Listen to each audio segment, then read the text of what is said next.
Welcome to MC Ang TV.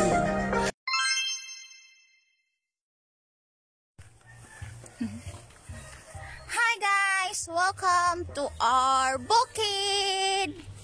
Char, harbisunon ang mais. One of the produkto sa bukid nun, ilang source of income, magtanom og corn, mais. So, padulong mi karon sa sapa, mga ligo mi og sapa. Siya ang sapa, padulong mi sa sapa. Wow, mais. Dako kay siya. Dagating. Harbisunon yung mais. Then, sa sapa. Ligo taog sapa.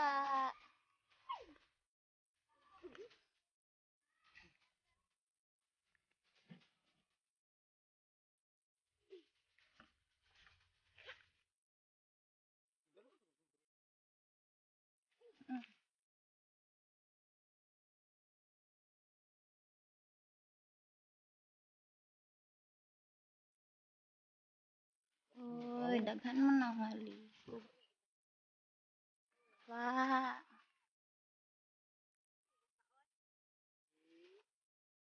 Sapa, sapon chan, kisang bukidnon. Ay! Ay! Ay! Tabok. Kuya, no! Kay naik fresh na.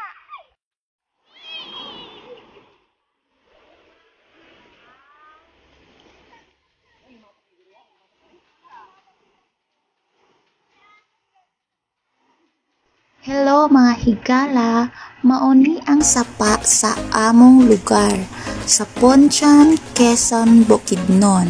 So makita ninyo no nga medyo dako-dako ang area sa sapa. So budako lang ni siya ang sapa or ilog kung naay baha nga gikan pod sa bukid. So kung dinhi nga lugar daghan kay muglabunon, so libre kayong tubig dinhi sa sapa, manglaba, maligo, then sa kilid naapoy tubig nga mainom nga diri ang uban magkabo kung walay gripo ang ilahang tagsa-tagsa ka mga balay. So diri sila magsalod no og tubig mainom. Then kung maglaba diri ara gihapon sa sapa no. So tin-aw pod ang tubig sa sapa kay gikan kani sa mga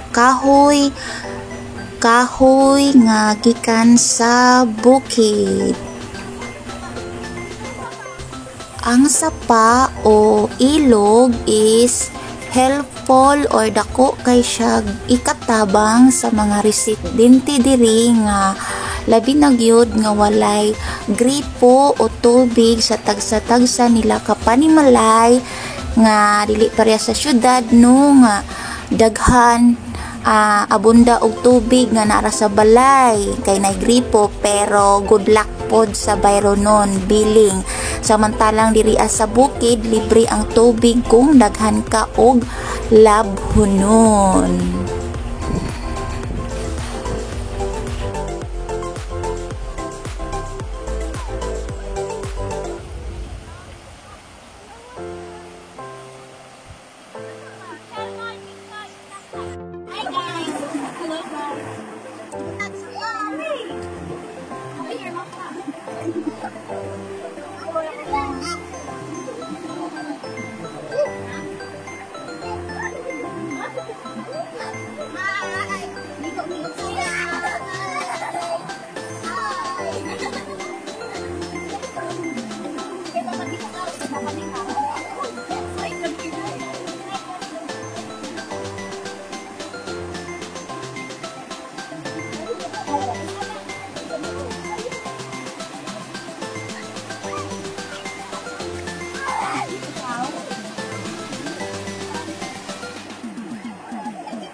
Manaman mi og pangaligog sapa guys, so mamutong na sad mi.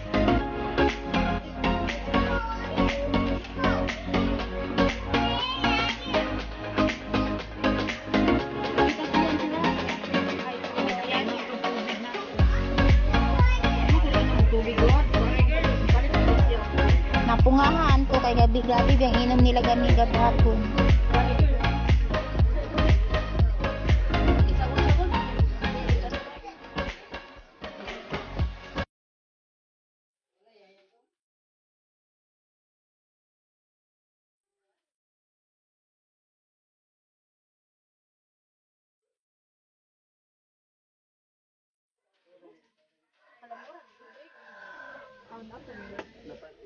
Bili ko isa ka bukmula kay ako imo nun.